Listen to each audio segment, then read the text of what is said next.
So the last couple of classes that we've been working on the transition movement from snake creeps down going into Golden Rooster, or Golden Cock stands on one leg, whatever you'd like to call it. So there is quite a bit of confusion about that movement, and some people are even confusing it with the movement of the hand in snake creeps down.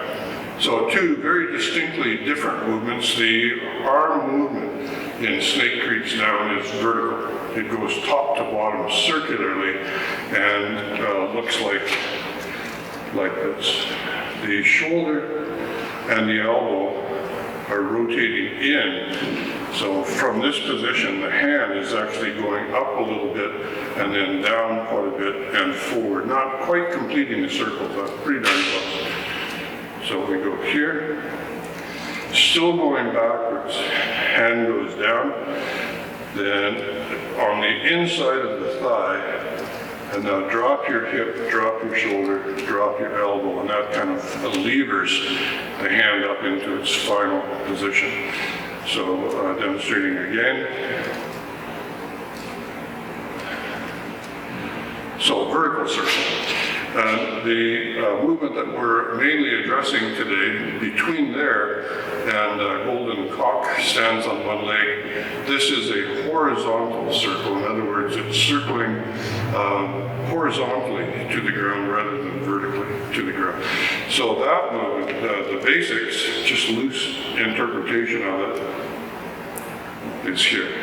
You can see that's quite a horizontal movement, as opposed to a vertical movement. So some details on this. When we first start the lead hand movement, we're going to sink the shoulder and the elbow and the hip even more to get a levering, prying motion coming out. And the hand goes up, the palm turns up, the fingers start coming across so that you're going to end at the height of your movement, your palm up on the opposite side of your chest. Then sinking, before we start going forward, we need to sink and sink the arm, sink the shoulder, and then very gradually go forward with the fingers pointing forward and the palm pointing downwards. So from a different perspective, just the lead arm, and I'm emphasizing shoulder, elbow, hip going down. This is what causes your arm to move. And down to waist level and then across the body. So that's the basics of the movement. Palm up, across the body, come down as your chest is receding. You're sitting very deeply into your rear hip. And then at this point, we're back sitting on the front hip with shoulder, elbow sunk, hip sunk, palm down, fingers pointing forward. So your rear hand, the beak hand opens, comes back in with the elbow very close to your body, and then goes across the body. And that's our ending position. So putting the two movements together,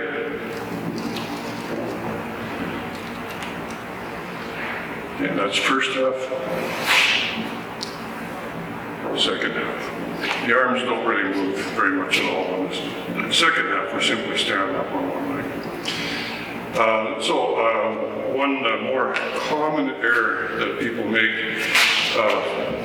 anticipation. In anticipating the next move, they lose our rear leg, lose our balance, lose our alignment, lose all of Tai Chi. But there's a saying from quite a while back, and that saying is, be here now.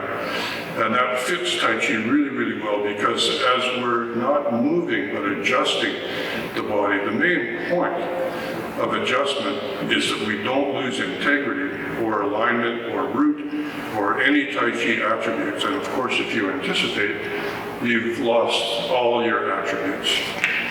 So what that means for this posture is sit, continue going backward, continue sinking your rear hip rather than falling off your body going forward. We need to center and balance, and the only way to do that is to be very open and sitting on both hips. So that's our current position. Now with the next movement, again, if you anticipate, you're way off. You've lost your tension. So what we want to do here is sink this hip and rotate towards it so that gradually all of our weight is going to that hip and foot, and then this foot comes up and goes up.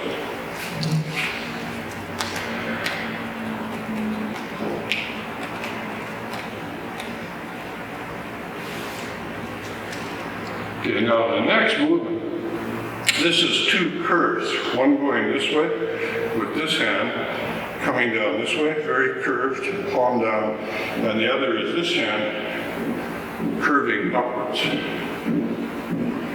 So really what we're doing in that movement is describing the yin-yang circle, which is two matching curves, opposite curves.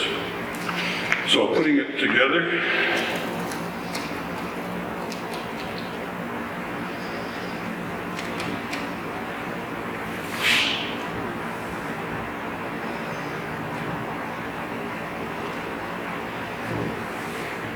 and then beginning the kick portion of that posture. So I'll do it from a couple of different angles and then we'll wrap it up, and hopefully this is clear enough at this point that the movement of snake creeps down is vertical and the movement of this transition is mainly horizontal.